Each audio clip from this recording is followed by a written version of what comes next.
morning, everyone. How you doing? Another live stream, another Gamertag Radio is already in the can, so I figured what the hell.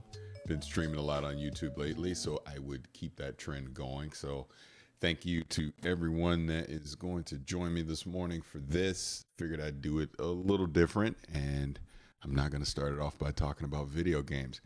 I am going to start this off by talking about Cowboy Bebop. And for those that have known me for an extremely long time, know that Cowboy Bebop has been a huge influence on me over the past couple decades. And even my name, Vicious696, comes from Cowboy Bebop, comes from the villain of Cowboy Bebop, who is named Vicious. And the backstory behind that, why I'm Vicious696, since I'm talking about it, is because when I was in the Xbox Live Alpha during 2001, it was like the summer of 2001, something like that. And I signed up and you could pick a name. And I was really big into Cowboy Bebop at the time. And I was like, oh, I'll be Vicious. That sounds like a good name. The name Vicious was not available. So I then took 696, which was also an acronym that was used in a clan I played Unreal Tournament in back in the day, and I just combined the two, hence Vicious696, and as they say, the rest is history. I have since learned that that name Vicious was banned in Xbox Live, just due to the nature of it. Obviously, it's a I guess a violent name, but they released it. God, it's probably 10 years ago now. So there's someone out there that potentially is named Vicious, and that could have been me on Xbox Live. But hey, it is what it is. So again, thank you for everyone that is hanging out with me this morning. And like I said, I kind of wanted to talk about Cowboy Bebop. Not the whole series. I'm not going to get into like super heavy spoilers or anything crazy like that. But I'd already been rewatching it lately.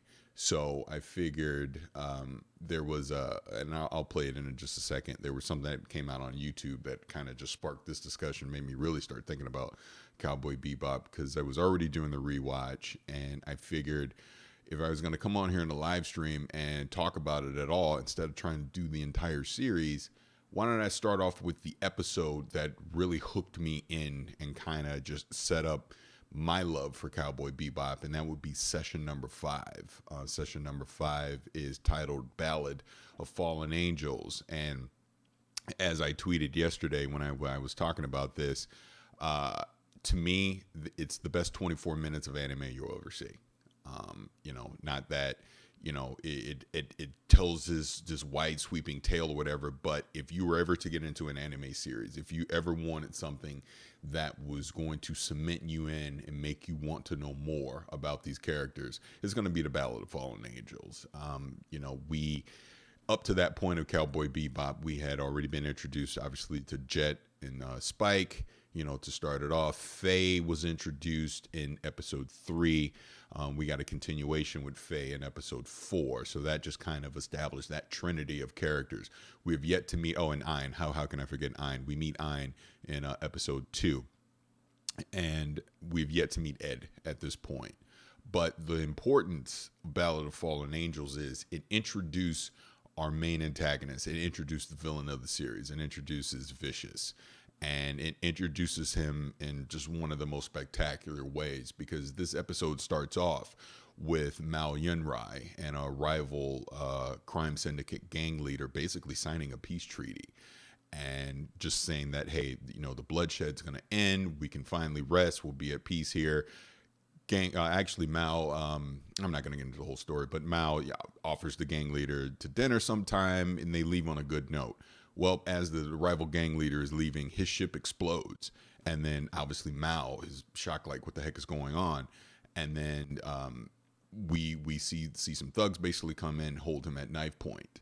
And we slowly see this figure walking in with a bird on his shoulder. And it's Vicious. And right before they assassinate Mao Yunrai, he says, if Spike were here, you would never do this. Slight smile from Vicious, and we cut to title, Ballad of Fallen Angels. And again, I'm not going to try and spoil this entire thing, but just that intro alone, it was like, oh my God, we hadn't seen something like that in Cowboy Bebop yet. So at that point, you're thinking it's just another villain of the week. What is this? He mentioned Spike by name. So it's like, wait a minute, there's a relationship here. So obviously you're very interested. We then cut to Jet and Spike on the Bebop. There's a bounty. Bounty has been put on Mao's head. Again, I'm not going to spoil this whole thing. Long story short, Spike goes off to investigate. Faye comes in. Faye sees the bounty. She wants a part of it too.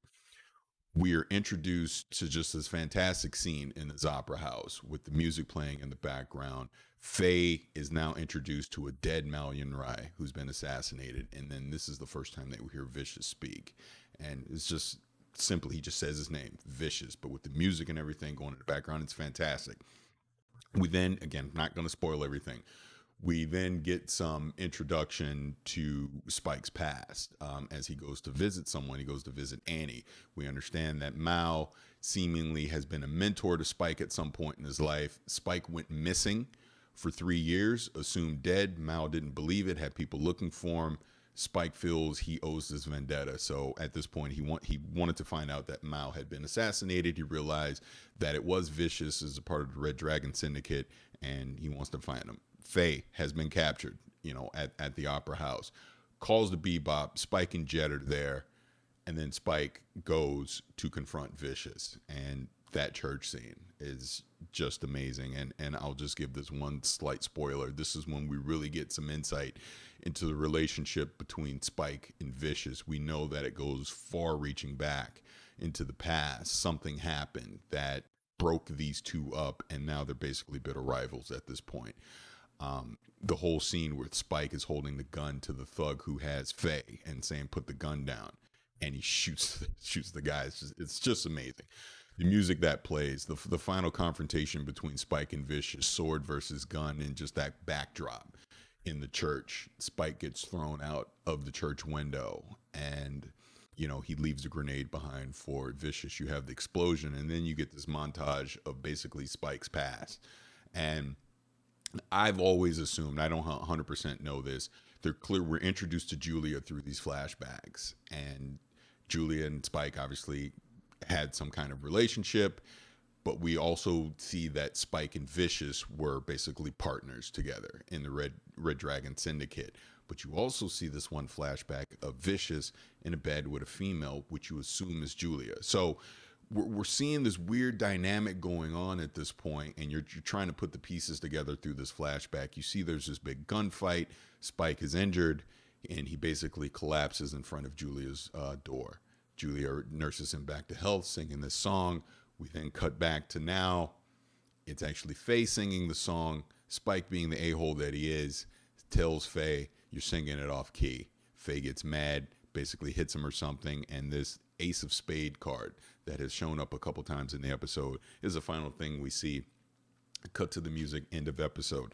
Now that was like the literal super fast introduction to that episode, Ballad of Fallen Angels. I will say to anyone that has not seen Cowboy Bebop, go watch it. Go watch the entire series. I mean, from start to finish, absolutely. I just gave you the super cliff notes on it, but it's a lot more in depth than that. Like I said, it establishes basically the main story arc for the 26 episodes of Cowboy Bebop. And we get the relationship between basically Spike's past. We realize that he was a member of this crime syndicate, the Red Dragons.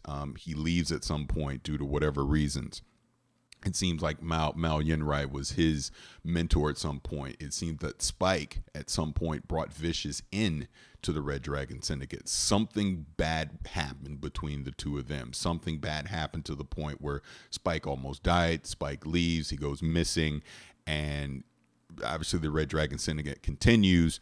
Vicious rises through the ranks of the Red Dragon Syndicate. He basically pulls a coup and assassinates Mao Yunrai and takes over the Red Dragon Syndicate at this point. And these are just the little pieces that they're putting together from his past. We see the current relationship between Jet and Spike being these bounty hunters. You see that Spike at one point confronts Jet about his arm, and Jet doesn't want to tell him at first, and then eventually he does. You see that Spike has clearly not told Jet about his past, because the entire time he doesn't understand why Spike is so hell-bent to go after this bounty from Mal Yinrai.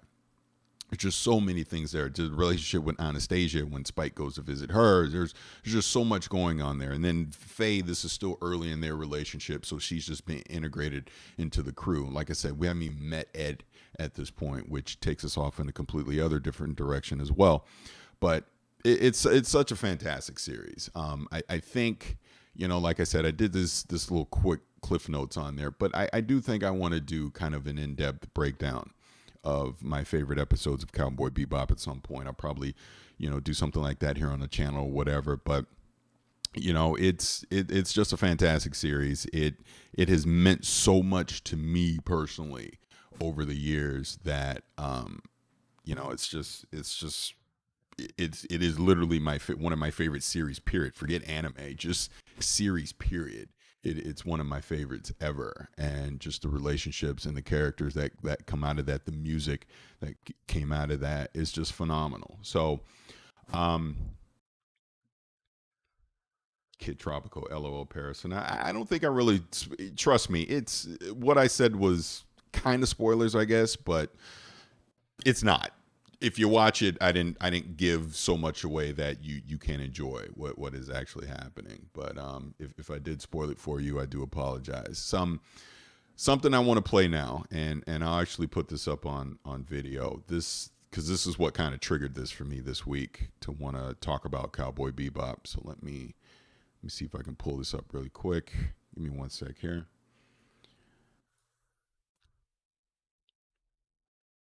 And let me full screen this.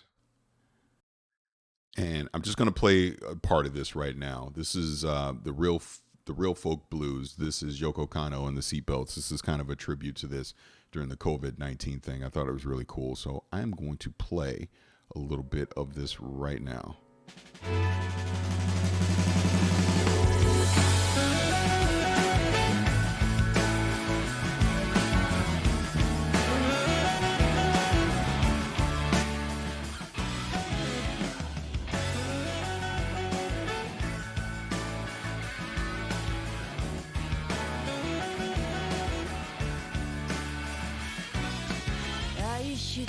と嘆くにはあまりにも時は過ぎてしまった」「まだ心のほころびを癒せぬまま風が吹いてる」「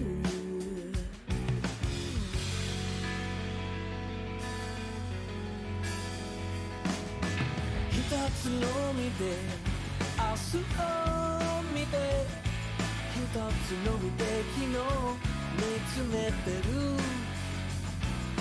君の愛のゆりかごでもう一度安らかに眠れたら乾いた瞳で誰か泣いてくれ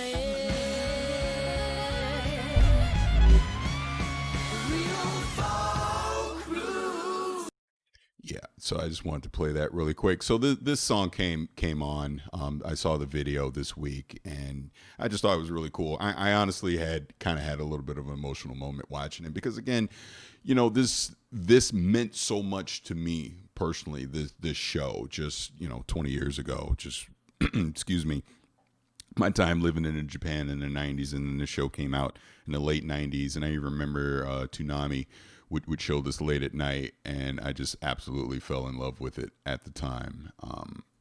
And this is the song that you hear at the end of every episode, and then you have the Real Folk Blues part 1 and 2 at the end, and just the significance of it. I thought this tribute because you see Yoko Kanno at the end, you see Steve Blum at the end as well, and Steve Blum, he's the American voice actor for Spike. It just meant a lot to me. So, just showing it really quick. Anyone that potentially wants to go check this out on their own, it's great. So that's Cowboy Bebop. Like I said, I will definitely do more in depth of this. Just, even doing Remember When with Jay and I, it's something we always talked about by doing episodes about Cowboy Bebop. So I think I definitely will. Any feedback you guys can give me would be fantastic. And yeah, that's Cowboy Bebop. So, video games.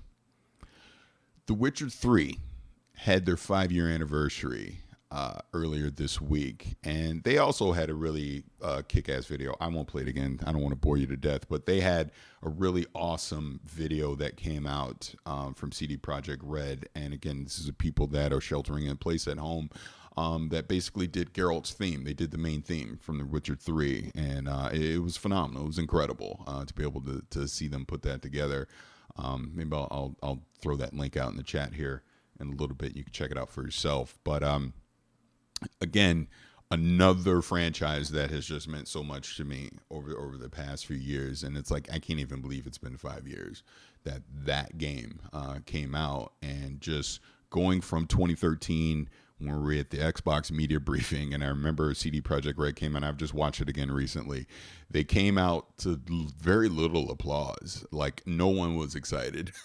I should say no one, but no one was like, oh my God, CD Projekt Red, oh, whoa. And then I remember seeing The Witcher 3 at that, and I thought, oh, that looks cool. I go, they're not going to really be able to do that in a game. That was kind of my initial thought back in 2013. And then I remember we had an appointment with CD Projekt Red up in a meeting room at E3, and it was a 45-minute demo of The Witcher 3. I believe it was Danny and I went to it.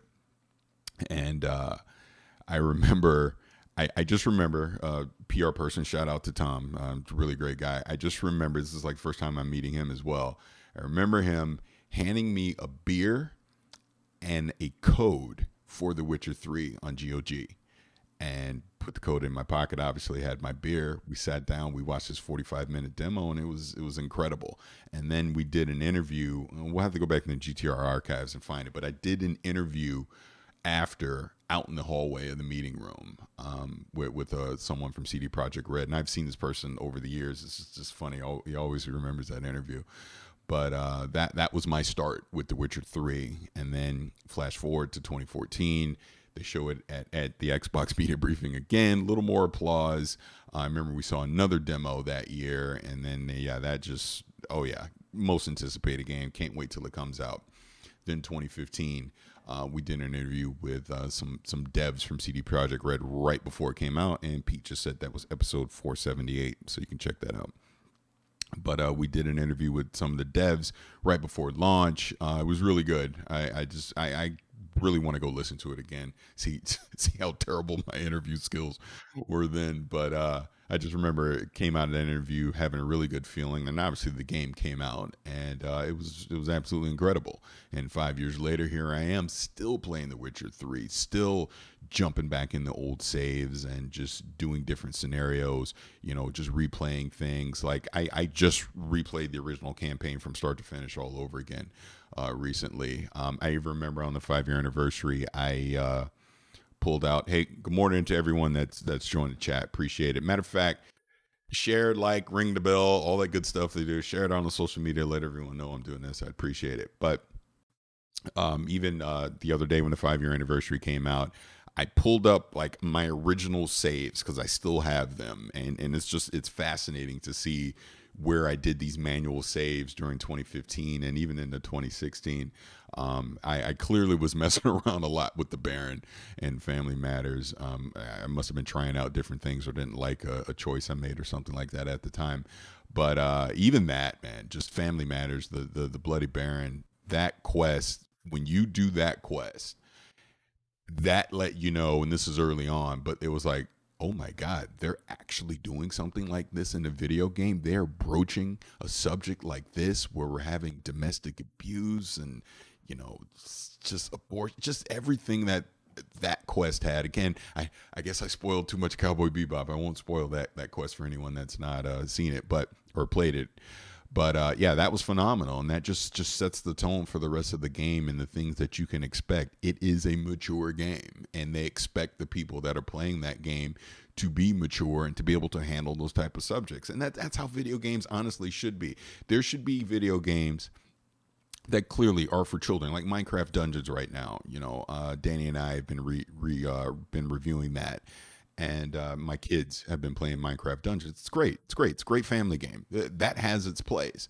But then I do want something that's more mature. I do want something like a Mass Effect 2 or like I said right now, the Witcher 3, or even like a Fallout game, something like that. I want something that respects my intelligence, that I can actually handle a subject that's going to be uncomfortable. You know what I mean? So that's what The Witcher 3 is, and not to mention, obviously, its open world is just incredible. It is incredible. It has set the gold standard for open world RPG games, and anything that has come since, you have to live up to that. And it was funny because I'd even tweeted about some open world games that because someone asked me if, excuse me, if I thought the open world genre was going to get stale or old, and I basically said something like, I think a lot of open world games have been done poorly, but here are some that I thought were great. Obviously, I put The Witcher 3 at the top of the list. I had Assassin's Creed Origins and Odyssey in that list as well. And I remember I got so much crap for Assassin's Creed Odyssey on social media. People just absolutely hating that game. And does it get tedious? Yes, it does. Does it have some very monotonous side quests in there? Yes. But so does The Witcher 3. But that doesn't take away from the actual open world that they created of ancient Greece in Assassin's Creed Odyssey. And I really respect what they did, because if people go back and remember, I was so against Odyssey when it came out. I was like, why are they doing this? Complete waste of time. I was not even really into it at launch. But then I picked it up for whatever reason. I started playing it and I go, wait a minute, this is pretty freaking good. Just the character that, because of course I got to play as a female character, but the character in the game was great. The open world is great. It's beautiful. There's a lot of exploration in there, and that's what I like about open world games. Open world games that actually feel alive. Like, I feel that sense of wonder to where I don't have to look at a marker on the map. I just go pick a direction. I just go. If you can have that in an open world game, that's what excites me. That's what I love. That sense of discovery, that sense of, sorry, the chat just distracted me. G Short, I'll get to your question in just a second, but just that sense of discovery. And that's why 5 years later, I still play The Witcher 3, because right now I can just go to Skellig. I can go to Velen, and just explore. I can go into Blood and Wine, and I never say the word Tessant. I never say it right. I'm not even going to attempt it. But the expansion world in Blood and Wine, and you just go in there and explore, man. That's what's great to me. Yes, you're going to have your main story quest. Yes, you'll have some side quests that you're kind of gently nudged in the direction of completing, but you don't have to do them at all. And you're still going to find things to do. You're still going to find combat options. You're still going to find little mini weapon quests, like when you get into like the Griffin School stuff, when you're chasing all that gear. I mean, it's spread out over the world. There's just so many different things that you can do in that game. And that's why, like with The Witcher 3, that's why I adore it so much. It's why I have a high respect even for a game like Skyrim, which was kind of the early template of that, or even like a Fallout 3. Because while, yes, they have these great open worlds, the RPG elements are great, the story are great. The only knock I'll put on both of those games is their open world feel empty. But in the case of Fallout, of course it does, because it's a freaking nuclear wasteland. So I'm not expecting it to be vibrant and alive across the board. Skyrim has its moments. Don't get me wrong. It's a phenomenal game. But there's also some very empty moments in there as well. So, I mean, hey, those games are over a decade old, or close to a decade old at this point, so I'm not knocking them for what they are. I mean, like even a Mass Effect 2 isn't really an open world, but they have some exploration in there, but it's really more linear than you would expect it to be, to have this vast universe. I mean, you can kind of pick your order of the things you're going to do, but you don't truly have that sense of freedom in a game like Mass Effect 2, or obviously even Mass Effect 3, but they are good for what they are. But for me, my opinion, 2015 set the gold bar. 2015 set what I expect from an open world RPG game moving forward. And again, this is obviously why I'm super excited about Cyberpunk 2077 coming in a couple months here, or in 4 months. A matter of fact, September 17th, because here's the studio that made the open world RPG that I feel is the gold standard. This is the studio that is now taking the dark future, putting it in the year 2077, giving us Night City, this open world to explore, giving us the Badlands, this place to explore.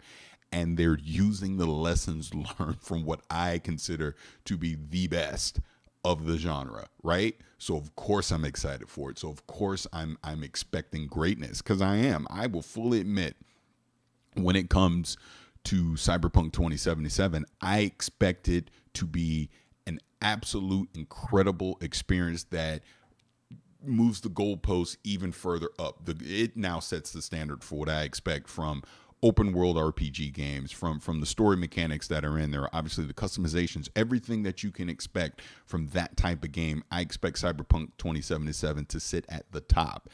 Are my expectations overblown? Maybe they are. I don't know, but I'll tell you this, I'm not going to not be excited, if that makes sense.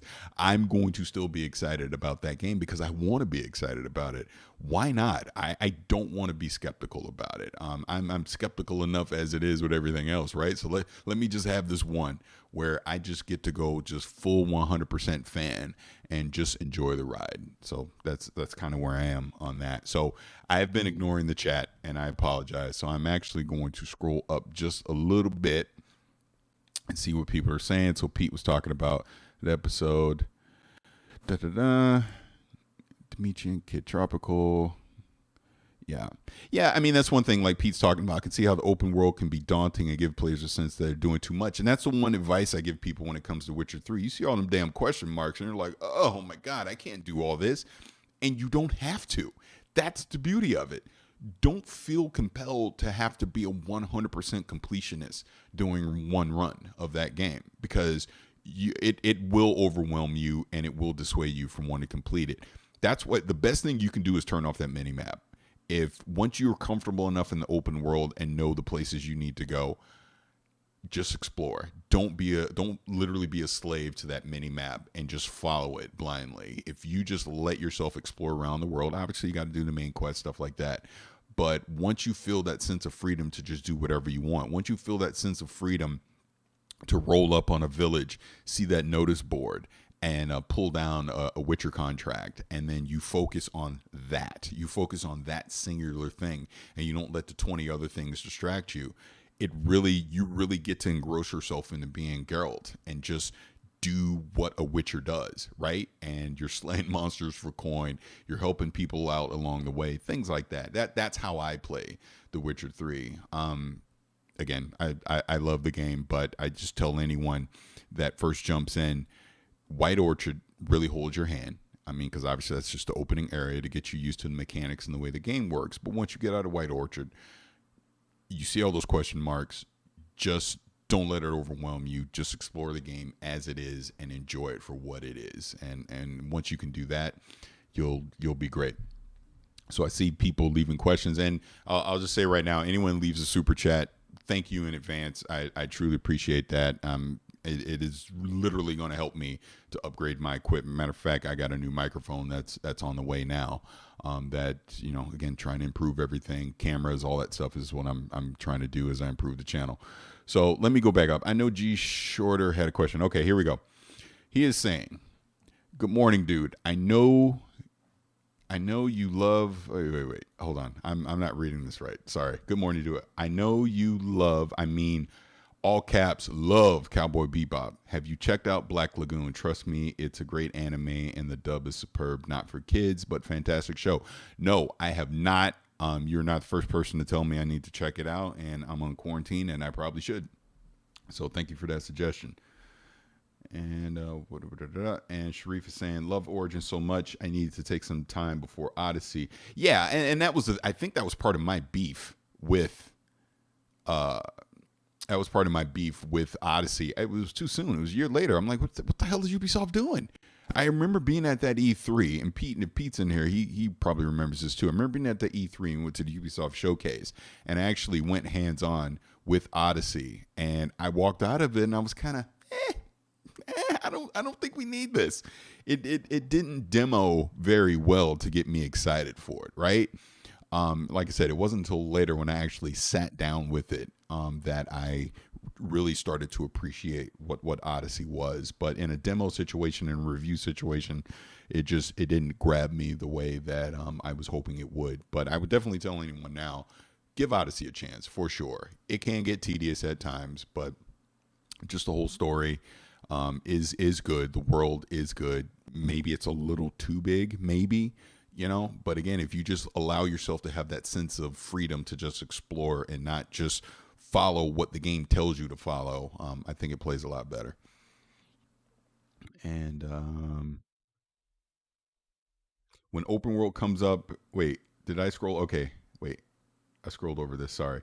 And Danny Guzman is saying, when open world comes up in a discussion, reminds me of Anthem and how much of a letdown that was.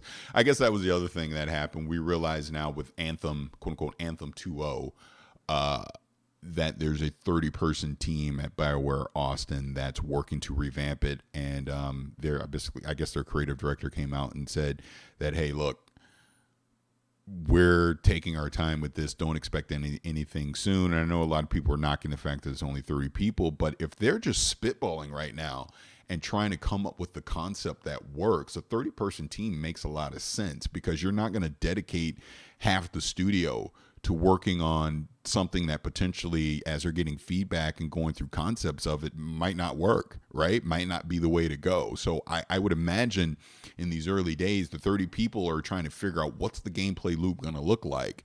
What are the mechanics that we need to change? And once they get some agreement on that, I would assume they're going to look for community feedback, maybe bring in some test groups, things like that. And once they agree, yep, this is the direction that we're going to go, that's excuse me, that's when you commit more resources to the project. I have said from the get, and the bones of Anthem are good enough to want to try and save it. I understand why EA is trying to save this. It is a new IP. There is so much potential there that was lost that they're going to at least make the attempt to save it. So I applaud them on that. Maybe they talk more about this at EA Play in a couple weeks. Maybe we don't hear anything about Anthem again until 2021. I don't know. But I do think there is enough there with Anthem to at least try. I am not saying it's going to succeed. You know how hard I was on Anthem before launch, and then obviously I stopped talking about it for a little bit because I couldn't, because I was under NDA, because I was a part of a playtest group for Anthem before it came out for launch. Again, hey, my one claim to fame is my name is in the credits of Anthem, for whatever that means. But yeah, I was a part of the process before launch to give feedback to BioWare on that game, and we didn't hold back. I mean, I won't go into in depth on the stuff that we talked about because, again, a lot of it was under NDA. But I would just say that the people that were there were pretty tough on BioWare for what they were putting out. And I'll just say, for me specifically, I stood up in a room full of developers, looked them dead in the face, and I said, do not put this game out when they did. I said that came out of my lips. And they took that feedback and they put it out anyways. But, I made it clear from my point of view, the game was not ready at the time. It needed a lot more work. And there was still some time. There was enough time frame there that they could have changed some things. And they did change some things from what I initially played. But it wasn't ready when it came out. They know that. We know that now. It's ancient history at this point, and it is what it is. But I do think the bones of it, there is something there. If they can tighten it up, get a good gameplay loop in there, make the loot meaningful, make the weapons you pick up actually matter. There's a lot wrong with Anthem, don't get me wrong, but I do at least want to see them try and see if they can fix it. And let me go through some more of these questions here. Someone just said I was right. I don't know what I was right about, but thank you. I will always take someone saying I'm right, because Danny and Pete always say I'm wrong, and so does my wife. So there you go. I don't expect to beat Cyberpunk 2077 for at least 6 to 9 months. Well, and I've talked about this before, Pete. Because I'm assuming, knock on wood, prayers, all that stuff, that I get a chance to review it coming out. So obviously, I want to do a complete playthrough at launch, but I'm at least going to do four playthroughs where I want to try the three main classes. I'm going to do Techie first. I want to do Netrunner, and I want to do Solo, and then I want to do kind of a lessons learned of the three. What are the best perks out of the three that I really like, and kind of make my fourth hybrid, and that'll kind of be just the where I'll stay. So I'll definitely have a complete playthrough. Either by launch or depending on when I get the game, a little bit after launch, and then I'll have some content around that. But yeah, I see me having multiple playthroughs through Cyberpunk, over the first few months, and then I'm just going to treat it like The Witcher 3, where I'm just in Night City exploring, man, and I think that's going to be the sweet sauce of that game, and just trying out different scenarios and doing different things. But again, I've talked about this before to people here. I'm going to dedicate this channel to Cyberpunk. That's my goal. That is what I plan to do. That's the passion project that I want to have with it. And let me see if I can pull something up real quick as I'm talking. Yada yada yada. Hold on. Let me pull it up. Where is it? And no, I don't have it here. Crap. But anyways, as I'm looking for it, like I said, I want to dedicate this, and then Night City Wire is coming here on the 11th, and there it is. Let's pull that up, and let's see. Sorry, I'm moving stuff around so I can show this on screen. And yeah, let's show that right there. So, yep, Night City Wire. And I want to thank Adam over at the Mega Dads. He made this for me. But June 11th, whatever the time's going to be, we're going to do live stream of Night City Wire. Plan to have that on the channel. Then we'll do a reaction. We'll have some on Gamertag Radio for the podcast, just the whole thing.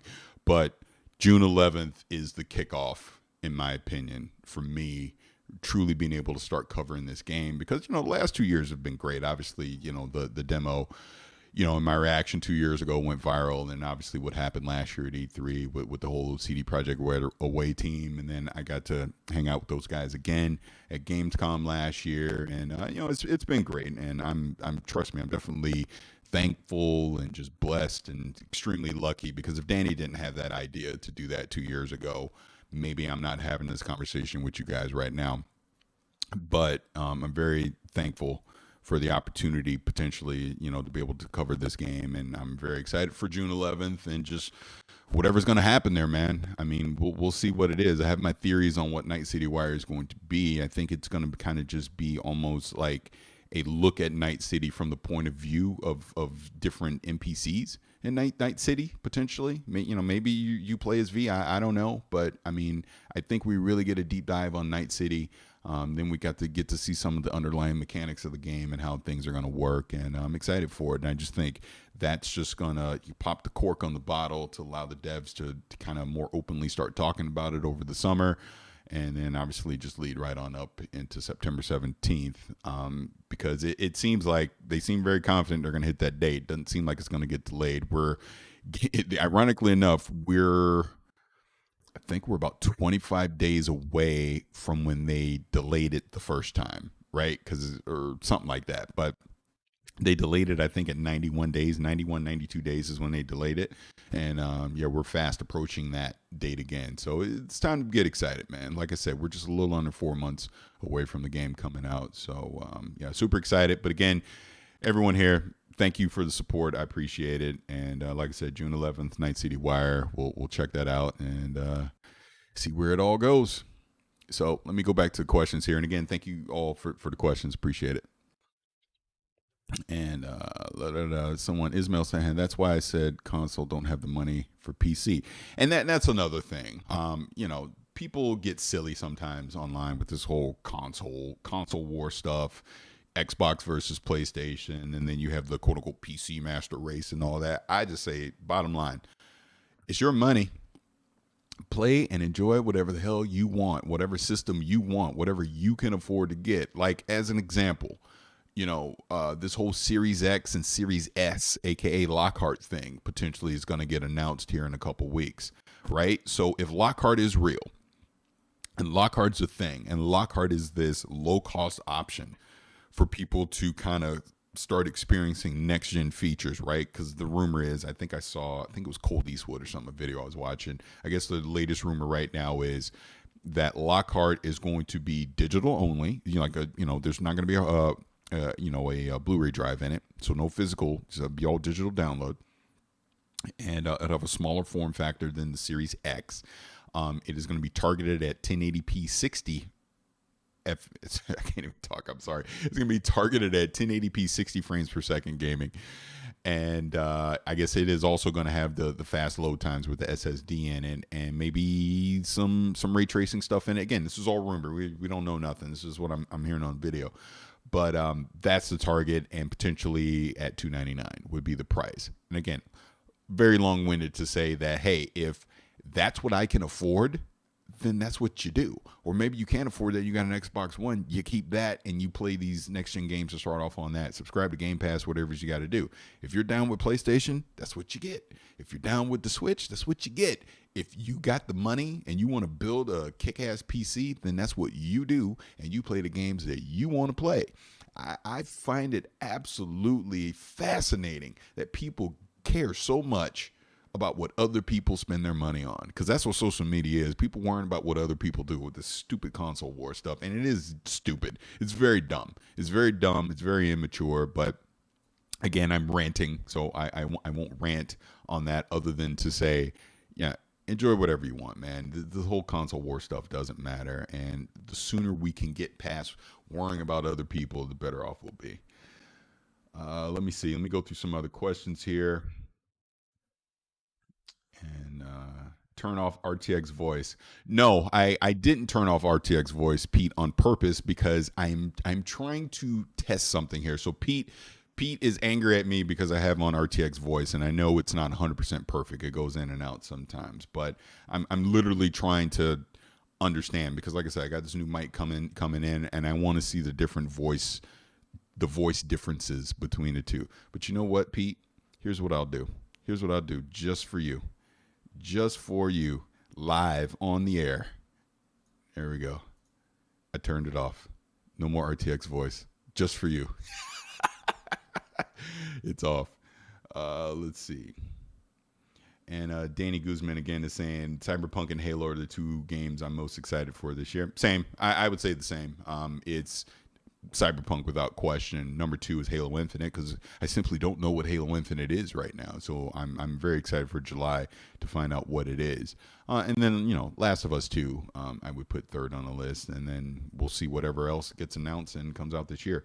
I mean, I know it got leaked a little bit that Gran Turismo 7 is coming for PlayStation 5. I definitely think that leak is real, because it's a no-brainer at this point that we're going to get did I say Grand Theft Auto? Gran Turismo 7. Did I say Grand Theft Auto? I don't know. Tell me in the chat.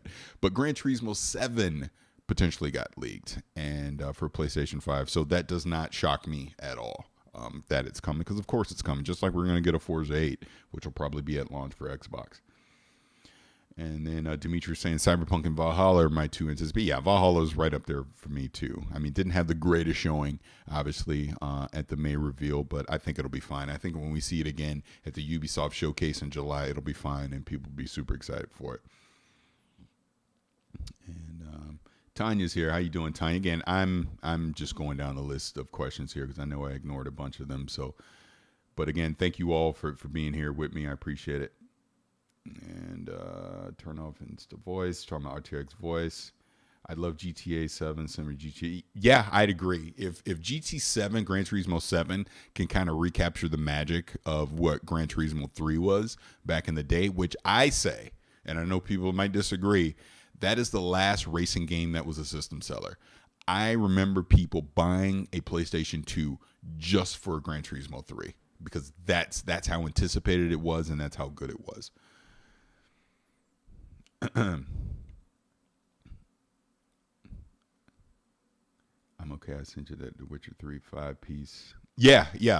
I saw that. Yeah, I'd seen that, and yeah, it's great. It's great.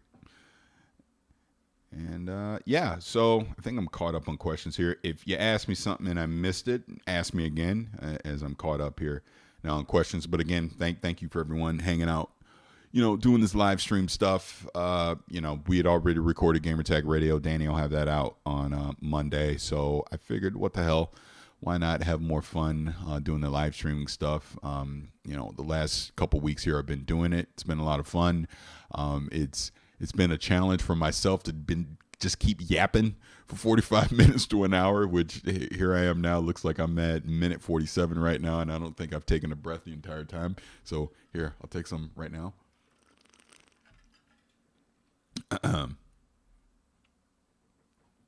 Here we go.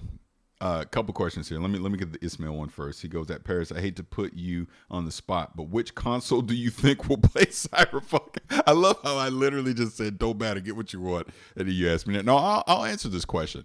If I had to guess right now, and again, I am only going on what we know today, it's probably the Series X. If we're talking next gen ones, and I'm sure the PlayStation 5 is going to be right there. It'll be pretty much minuscule between the two. But if I had to choose, put a gun in my head, you can only play Cyberpunk on one console, it would be the Series X, just because the specs on paper say it's, the superior hardware. But the PlayStation 5 is right there as well. Now, if we're talking current gen, it would be the Xbox One X for basically the same exact reasons. I think the one it'll play the worst on is going to be the original Xbox One. And when I say the original, I'm talking the old microwave oven looking one. That thing's going to chug on there. And I'll promise you this, I bet you don't see Cyberpunk playable on an original Xbox One or original PlayStation 4 before launch. They won't show it. You'll have to go buy it and experience it post-launch. You won't see that till post-launch. There's no way in any of their marketing they're going to show that thing on those original consoles. No way, because it's not going to look good. I'm telling you that right now. It's going to dip under 30 frames. It's going to chug on both. I will promise you that. Maybe the PlayStation 4 performs a little bit better. But if I had to play Cyberpunk on an original console, on original current gen consoles, it's Xbox One X or PS4 Pro for sure. Just the horsepower that's going to be needed. And I don't want to miss questions, so let me scroll back up here. I had another one. Dimitri is asking again, LOL. Sorry, that's why I said say it again, so I don't miss it. Why do you always choose a female character when given a choice? I'll tell you why, and it goes back to Mass Effect. I choose a female character because of Mass Effect. Mass Effect, and more specifically Mass Effect 2. I love female Shep.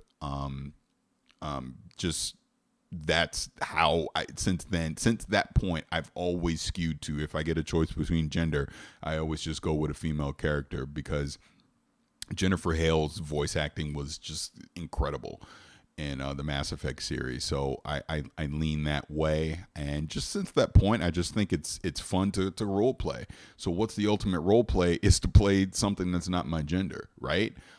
So for Cyberpunk, absolutely, I'm going female V. She's going to have an afro. She's going to be the baddest of badasses out there. And that's just how I'm going to play. I tell you right now, because I play Geralt this way as well, I choose the a-hole option because maybe I'm an a-hole. And again, that goes back to Mass Effect. I always went Renegade with my choices. So that's how I plan to play. It's just personal preference. I don't think you can go wrong either way, but I just like playing as a female character because it truly gives me a sense of role playing, and I'm not just trying to play a character myself or whatever. I don't know. I'm probably saying it wrong, but that's me. That's why. Let's see. What else do we have? Rob is saying, have you seen Ultra Carb? Here's a funny story. I've seen season 1. I've not watched season 2 yet. I've heard good and bad about it, but I've just not watched it yet. I need to. But first season was good, and I enjoyed it. And Tanya, talking about the PC version. At Paris, thank you for answering and solidifying my decision. No problem. And Nico, he's asking, and you're from Uruguay. You were literally the first person I've ever had the chance and the pleasure to converse with from Uruguay. I don't think I've ever spoken to anyone else from Uruguay. So thank you for this. But Nico is saying, what do you think they will show at the Cyberpunk Night City Wire? I just talked about this a few minutes ago, so I'll just go over it again just super quick and just say that I think Night City Wire is going to basically be a tour of Night City. Like, we're going to see all the different districts of Night City. I think they may potentially do it from an NPC point of view, not necessarily V's point of view, but then maybe we get a sizzle reel where they go in depth with some of the underlying mechanics of the game, the RPG elements, the skill trees, stuff like that. But I think this is going to be the big reveal for Night City. Like, the background you're looking at right now, I think we really get to deep dive into Night City and see what it is.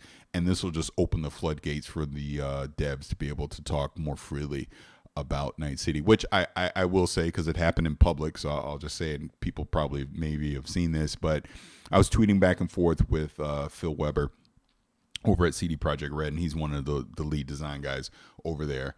And yeah, he absolutely would love to come on and have a more in-depth discussion about open world game design in the future. And I just simply said, because I know it may not happen right now. It may happen after launch. Honestly, I kind of want it to happen after launch of Cyberpunk, but definitely gonna make the effort to reach out to PR over there and see if I can get Phil Weber to come on, and we'll talk about open world. But like I said, I'd rather do it after Cyberpunk comes out, because then he'll be more free to actually talk about things that potentially could be a spoiler or whatever, and we can obviously tag it ahead of time if it is. But I would love to talk with him. Like, I'll just be honest right now. I would love to talk to him. I want to talk to Miles, and I want to talk with Paolo Sasco. Those are probably the top three on my list that, you know, if GTR, if we get an opportunity to interview them before launch, after launch, whatever the case, those are the three guys I would love to be able to sit down and just talk about the game and just talk about the process of them making Cyberpunk over the years, and just the reactions that they've seen over the years. Obviously, they talk on social media and just other places, everything about the game. So those would be my top three. But look, I'll be honest, they can give me anybody from over there at this point, and I'll be excited to talk to them, because I just want to know more about the game. But like I said, that'll all start on June 11th. So let's go through some more questions here. And do you think the PlayStation 5 will be revealed next week? Sounds like it might not be. It sounds like that might get pushed back slightly, but I know Danny and I have been going back and forth on this. I don't think PlayStation is in a panic mode at all about responding to anything that Xbox has done. I think they're going to show the PlayStation 5 when they're ready to show it. I think it's going to show great. I think they're going to have a monster exclusive games lineup that they can show off, that some may be coming at launch, some will probably come within the next couple years. I think we'll see that, and it's going to get people excited. It's going to get me excited. I will tell you right now, again, pretend if Horizon Zero Dawn 2 is at launch, I will get a PlayStation 5 at launch, because I want to play that game. As long as the PlayStation 5 has a comparable game like that at launch, I will pick one up at launch. Unless they want me to review it, then hey, I'll review it no matter what they have at launch. But if I'm spending my money to get a PlayStation 5, I will get it when there is a game I want to play. And I've been saying this a lot on Twitter lately. You know, people are like, oh, PlayStation 5, when should I get it? Get it when there's a reason to get it. Get it when there's a game you want to play. At least with Xbox, I know Halo is there. So that is a reason to get a Series X. But you don't have to get a Series X to experience Halo. Obviously, I have a PC, so I don't need to get a Series X at launch, and I'm going to be able to experience it in its highest fidelity. But even if you can't afford to do that, and maybe you don't want to spend $500 on a Series X, if you're already getting an Xbox One, you can experience Halo without having to spend a dime on hardware, especially if you're already subscribed to Game Pass. So there's options out there, and that's one cool thing that Xbox has done. They've just given people options, so you get to make the choice. Don't let freaking dumbass social media make the choice for you. You make the choice. It's your money. You decide how you want to experience these games and when. It's really that simple. So, but to answer the question, yeah, I do think we'll see the PlayStation 5, maybe not that first week of June as rumored, but we'll see it in June. And then maybe they have a secondary event where they go beyond the initial reveal and we get like a full game show similar to what Xbox is going to do in July. And then we'll eventually get the price, because I think both of them are playing chicken right now on who announces their price first. And I even said this with Danny. We were joking around last night on the phone that I can't see the PlayStation 5 being over $450. I think if it's at $500, not that they're in trouble, but that does give Xbox a nice advantage because they will clearly price match the Series X at $500 without question. They may even try to at $450, but they could then argue we have the superior hardware specs if they both cost the same. We're giving you a low cost option with Lockhart, but then they got to match them with the games. That's at the end of the day, that's all that matters. We know PlayStation is going to have the games. Will Xbox have them too? I think they will, but until we see them in July, I don't know they will. And that's what they got to show us. They got to let us know. And I know I'm a little all over the map jumping into Xbox, but. And Mariano, thank you for the super chat. And you were saying to me, super chat works. Oh, here's the alert. Yay! Thank you. All right, so he's saying super chat works. Thanks for these past Sunday streams. Helps my mornings at work go by quickly. I needs more Cyberpunk info. June 11th, Night City Wire. Be here. I'll put the graphic up again. Be here for it. Yes. Let's see. Night City Wire. It is coming. Night City Wire. Here, I'll make it big. Oops, I didn't mean to do that. And I'm an idiot. See, I'm an idiot. There we go. Put it up there. There it is. And Night City Wire. I did it wrong again. I'm an idiot. There we go. There it is. Night City Wire. But Night City Wire, June 11th, live stream, do the reaction after the whole thing. I'm excited for it. Hope everyone else here is excited for it as well. Really looking forward to it. So let's go back in the chat again. But thank you for that super chat. I truly appreciate that.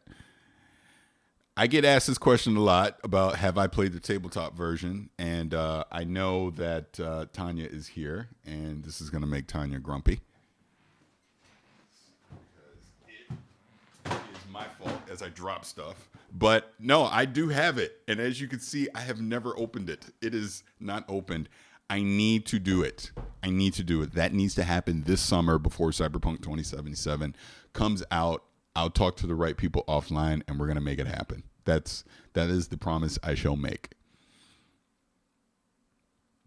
No, grumpy because I know you've been on my case about this Tanya. That's why. And I need to play it. I do. I definitely do. I keep talking about it, and I haven't done it. So that is on me. Hey everybody, Eid Mubarak to those who celebrate. Okay. I came here to have a good time. No, and again, I just mean that in jest. I didn't mean anything about it, just joking around. But yes, Cyberpunk. Be right back, Shay. Yes. See? There it is. But you know what? Shame me, because I deserve it. I absolutely deserve it. But any other questions here before we get out? Wow, I have gone an hour again. That is crazy. Can't believe I've gone an hour already. But time flies when you're talking. So anything else? Again, thank you, Mariano, for that super chat. I appreciate it. I know I talk about Cyberpunk and I talk about The Witcher a lot. Obviously, these next-gen consoles are coming up, and it's going to be exciting. I mean, we're all sheltering in place right now, and, I know some people are going through it. I definitely sympathize with that, and I hope everyone is staying safe. I hope everyone's family is safe, but if these video games can provide us some kind of distraction during the summer with these reveals, and I'm all for it. And looks like I'm getting a couple more questions here. Dimitri is asking me, do you think Cyberpunk 2077 will have a mini games equivalent to Gwent? I think it will. I know they already said that they won't specifically have a card game like Gwent, but I think there'll be something in the game that'll be a nice little mini game, which, I was talking about The Witcher 3 before. That's just the other revelation that came out of that is Gwent. I mean, you can just spend so much time, just playing Gwent in the game. You can do the Gwent tournament, all that. I mean, obviously it was so good that they spun it off into its own game at this point. You even got Thronebreaker as well. And I know Gwent just came to Steam, so you can get it on GOG Steam as well, and I believe it's on iOS and Android as well. And they all have crossplay enabled. And Rob is asking me, have you heard of the Triple S League and the Mad Queen Show? They love Cyberpunk like you. Yes, I have, and I am very good friends with all of them. As a matter of fact, I have been on their they do a Sunday podcast where they all get together. Triple S League, Last Known Meal, Mad Queen, and Neon Arcade. They're all Cyberpunk content creators, and they all collaborate together, and they do a weekly live stream podcast every Sunday, and they rotate it between their various channels. But yeah, good friends with all of them. We talk all the time on Twitter. We might even talk privately, and yeah, we're all excited for Cyberpunk to come out. Really looking forward to it. And I believe I'm gonna be on. I think after Night City Wire. I think the Sunday after. I think that's what they were saying. I'll come on then. But yeah, good friends with all those guys and gals. And Dimitri, so true. LOL. Okay. So anything else? Like I said, I've already gone an hour here. But great conversations again. I appreciate all the chat feedback that I get on here. But I will just say personally, for me, definitely for everyone here, if you can share out to the world about this channel. And my subs have definitely gone up over here over the last couple of weeks, which I do appreciate. But share it out to the world. Let everybody know about Night City Wire, just a live stream and the reaction that'll happen on June 11th. I'd appreciate that as well. And I will sneak peek it again. This will be the layout, and I have it full screen. So let me just pop that up so there's something there. But this will be the layout for it when it happens on June 11th. And looks like I'm getting a sub here, so thank you for that sub. I truly appreciate it. But yeah, let everybody know, man. Share this out on social media. Like, what is it? Like, subscribe, ring the bell. I don't know how you say it, and I refuse to ever properly know how to say it. It's so cliche. But I appreciate with everyone that has been supporting me. But yeah, like I said, this will be the layout for Night City Wire, and super looking forward to that. And Bernard, thank you for the $5 super chat. I appreciate this, and I didn't get a notification. Oh, maybe because I don't have alerts on the other one. That's why. But anyways, thank you. Oh no, here it is. It was delayed. Thank you for the super chat. And you are saying to me, you're asking me, Bernard, after building your PC, is there anything you would change? I'm working on my second build and hope to have it done by Father's Day. First and foremost, happy Father's Day to you, my brother. Hey, these kids might be driving us crazy right now in quarantine, but we gotta love them. Gotta love them. So you're asking me, is there anything I regret as I'm looking at this computer right now? I wouldn't say regret. No, definitely. I definitely don't regret the build, the parts that I picked, anything. I think I did a little pat on the back. I think I did a pretty good job with it. But if there was anything I would add, and again, it's cost prohibitive, and there's really no need right now, is I would probably go with a actual PCIe 4.0 M.2 drive. Right now, all the ones I have are PCIe 3.0. But honestly, there isn't really any games or anything that's going to take advantage of that speed increase, and the prices are just ridiculous. But that'll be something that I'll upgrade to at some point. Kid Tropical is saying Cyberpunk 20. I guess you're saying 1080 Ti, but that 2080 Ti. I wanted that effing card. That's just 100% truth. I had a little birdie tell me that at one point, I was the most tagged person in the freaking world. When NVIDIA was doing that thing on social media, which is insane. But I also understand why I didn't get it, because it might look a little biased if I did. All good. I wanted it because not even so much so that I wanted it in this PC, because I have a 2080 Ti. I just wanted it as a collector's item to just go with all the other Cyberpunk stuff that I'm collecting. But when NVIDIA, when Ampere drops, whenever the 3080 Ti drops, which right now is, the rumor is September, because I have a sneaking feeling they're going to tie Cyberpunk into whatever the new NVIDIA cards are coming out because of the ray tracing, because we know Cyberpunk's going to do ray tracing, and it's going to have 4 times the capability of ray tracing that the current cards do. So I think they're going to use Cyberpunk as kind of a showcase, so it kind of makes sense that if the cards are coming out in September, there'll probably be Cyberpunk bundled into some of the cards, things like that. So when they do drop, I'm getting one, 100%, 100%. This 2080 Ti I'm staring at right now will be going on the auction block. I will be selling it, and I will be buying a 3080 Ti because, yeah, that's literally the missing piece that I have to this PC is the highest end GPU, consumer GPU that I can buy, and that's what I plan on getting when the time is right. But I've known that even before I built it. Yeah, I've seen the prices of that 2080, that Cyberpunk 2080 Ti on eBay, and it's ridiculous. And I guess that's the unfortunate part of it is I wish people that actually would appreciate the card for what it is would have won it. You know, instead of people winning it and immediately just cashing in on it. But at the same time, with everything that's going on in the world, I ain't mad at nobody that sells one of those cards and they're getting, you know, just the quadruple the price. I mean, dude, that thing's selling like $5-6 on eBay. I get it.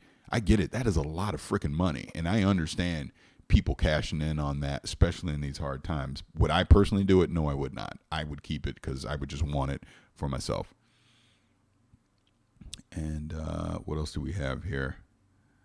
Yeah, I did the price, see, and that's the beauty of this. The current, 2000 series cards prices are going to significantly start dropping over the summer, especially whenever NVIDIA obviously announces the 3000 series. You're going to see these current cards, they're really going to drop in price. So let's just say right now, just for math's sake, that a 2080 Ti right now, brand new, is going to cost you $1,000. You'll probably be able to get one for like $600 or $700 once they announce these new cards, I would imagine, especially since it's rumored that whatever the 3070 card is going to be the equivalent of a current 2080 Ti. So that $600, $700 price point seems about right that you'll be able to buy. And then even on the used market, you'll probably get it even cheaper than that. What else do we have here? Bernard is also saying, crap, I should hold on to my old graphics card then until I get the 3900 or something similar. Yeah, I mean, like I said, I'm literally just holding on to mine until the time is right, and then yeah, I'm going to quote unquote offload it. So, where are we at time wise here? Anything else? Any other questions, topics, anything else before I get out of here? I want to say again, I want to thank everyone for hanging out in the stream this morning. Again, a lot of fun. I know I might have rambled a little bit with the Cowboy Bebop stuff and gotten into some spoilery things, and maybe I should have just spoiled it all. I don't know. Hold on. Someone is texting me. Okay. All right. Yes, Tanya, I saw the shaming. I'll respond when I get off the stream. And Kenny is saying to me, Parrish, you were the one who put me on The Witcher 3 and it became my favorite game of all time. How many times have you beat it, and have you ever done 100% on one playthrough? So first of all, Kenny, thank you. You should tweet that out to CD Projekt Red and let them know that I made you a fan. I'm just kidding. Do it if you want. Yeah, go ahead and do it. But to answer your question, how many times have I beaten it? So if we're talking just campaign, or are we talking all the expansions through Blood and Wine? If we're talking expansions through Blood and Wine, believe it or not, I've only actually done that once. From start to finish, like all the way through. Main campaign, Hearts of Stone here or there, I've done 4 times, I think. 4 or 5, up in there somewhere. But what I've done over the last few years is I will jump into an old save and just start doing stuff. And then the next thing I know, I look up, I'm back on the main campaign again, and I'm finishing it. But from start to finish, I want to say 4 times, complete through Blood and Wine, probably once.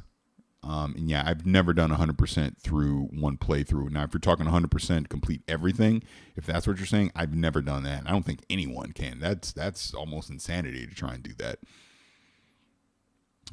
Anything else? But thank you for that question. I appreciate it. So I guess I'll say this as I start wrapping up, see if someone has another question as I do the spiel. So the plan is, Gamertag Radio, as far as when these new reveals come out, EA and, Ubisoft and all that stuff, I would assume Danny, Pete, and I will all get together, and we're most likely going to do all that on Twitch. I don't see why we wouldn't. That's why we're partners on Twitch, right? This is just me doing my own personal thing. Now, I will say, and I haven't 100% said this to Danny and Pete, so this could change. I'll see what they think on this. I would prefer to do Night City Wire here, because I want all Cyberpunk content that I do to be here as far as the live stream goes. When we do our reaction as a group, we'll do that. That'll be Gamertag Radio. You can download the podcast, the whole thing. I will probably do a separate reaction where it's just me afterwards, where I really just kind of deep dive into the actual whatever the live stream is and kind of break it down even more. That'll be a video that'll be here. I will say that all my Cyberpunk content will be here. That is my plan. That is what I want to do starting June 11th. Like I said, as far as Gamertag Radio stuff, when we do the Xbox reveal, all that stuff will be on Twitch. That stuff will be on the podcast as it normally would, because that is just the collaboration between the three of us. But for my own personal solo project, passion project, that I want that to be Cyberpunk. That'll be here on this channel. So selfishly, I'm saying right now that, again, tell all your friends, let everybody know about this channel, subscribe, like, do all that kind of stuff, share it out on social media.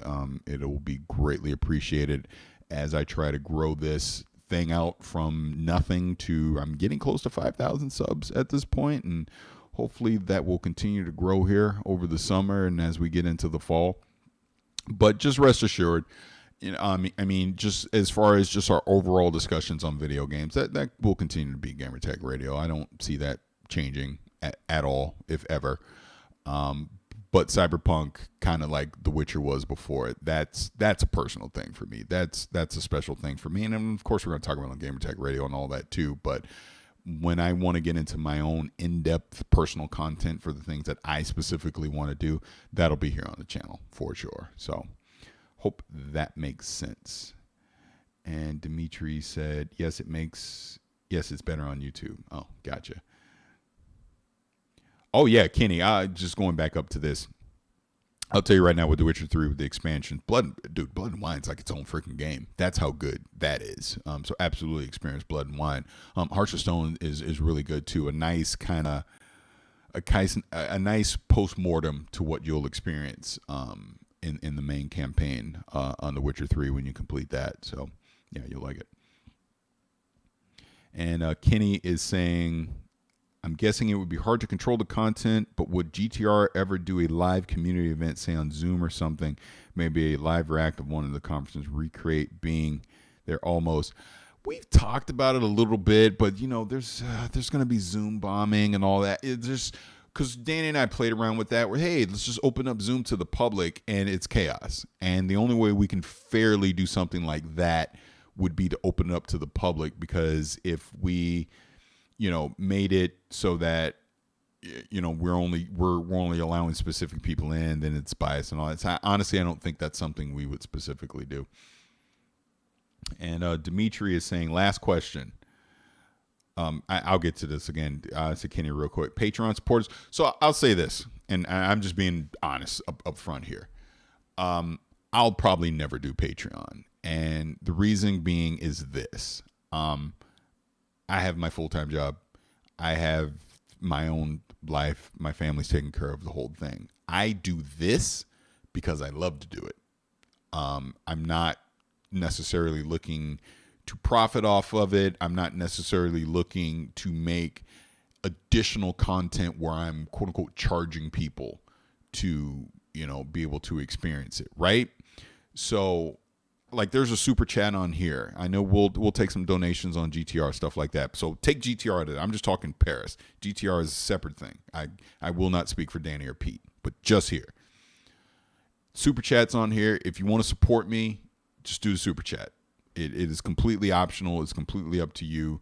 I'm going to read your question regardless. Obviously, unless this channel gets so big that I just can't keep up, then super chat's probably the way that I can obviously follow the questions that happen. But if you do something on the super chat, like I said, I got a new microphone coming, which will be here tomorrow. That's where that money goes towards, stuff like that.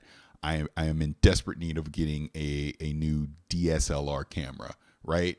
So any support that I get on that front from the super chat goes to that. And that's just something, again, as I'm trying to build up content here on the YouTube channel, I want to have a nice camera with a nice microphone, all that. So when I'm doing these unboxing vids on the channel, or I'm just having like a one-on-one conversation that's not a live stream on here, I'll have a good camera to be able to do that. And even with like a cam link or something, and once I get that type of camera, I can use it here. I mean, I guess my video's good now, but be even better. Stuff like that. So that's how I look at the Patreon stuff. Is I'm not going to gatekeep any of the content I do. And it's not a bad thing, because trust me, I understand Patreon, understand its purpose and all that. But just me on a personal level, I won't do it. Because, again, I just do this because I love to do it. I'm not trying to make a career out of it or anything of that nature. And Kenny, speaking of Super Chat, thank you. I appreciate that. Appreciate the $5 Super Chat. And you're telling me to keep it up, and I will, because I just like to have fun with it. Now, back to what Dimitri was saying after that long rant. Dimitri is saying, last question, what are you looking forward to the most in Valhalla? Well, what I look to the most in all these type of open world games is the world that they're going to create with. It looks like it's going to be England, and looks like we're going to get some part of Norway, I think they said. But just that open world that they're going to create, that's what I'm looking forward to the most. Again, like, that's why I like The Witcher so much. It's why I'm probably going to love Cyberpunk so much. It's just the exploration of it, being able to just engross myself into these worlds and just explore and just find all the little Easter eggs and the nooks and crannies of the world that they have hidden. That's what I'm looking forward to.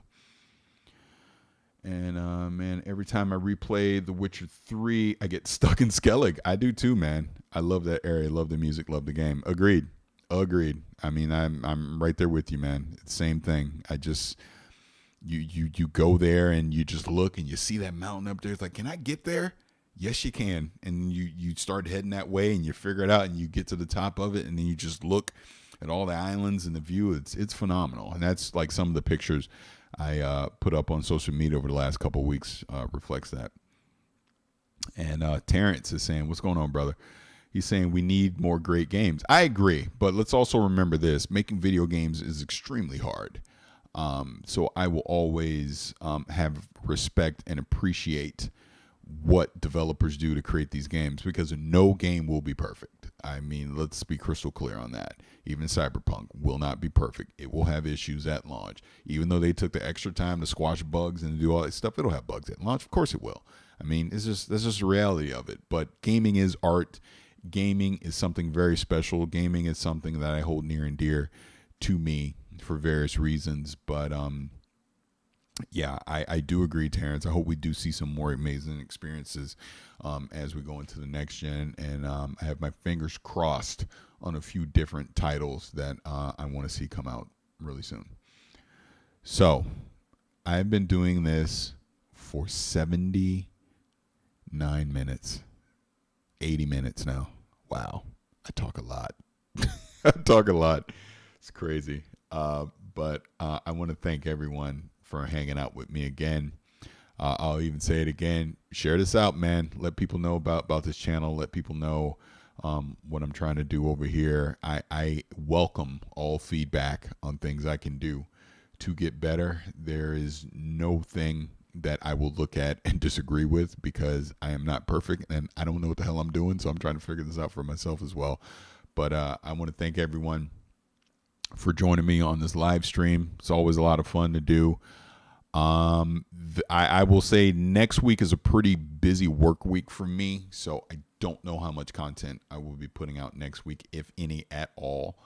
But maybe by next weekend, I can be back and doing some more stuff. And then obviously as these reveals come out, we'll be discussing those, be it here, Gamertag Radio, social media, whatever the case may be. So looking forward to all that as well. I will just end this by saying I hope everyone here in the United States has a very happy Memorial Day tomorrow. I know we're in some crazy times right now, so it's almost like Monday at home doesn't have the same weight that it may have had a year ago, but it is what it is. Spend time with your family, give your kids a hug, the whole thing, and most importantly, I hope everyone stays safe. And we don't have The Last Dance tonight, so I think I might start rewatching it again too because I need something. But it does look like the NHL and NBA are both coming back here by July, so I'm super excited for that too. Because no crowds or not, I don't care. We need some sports, and hey, it is what it is. And then obviously we'll get to NFL this fall. So until then, so I can stop rambling, I will tell everyone thank you for joining me once again. Hope everyone stays safe and enjoy your Sunday. And I will see you guys again really soon. Thank you for hanging out. I appreciate it. See you later.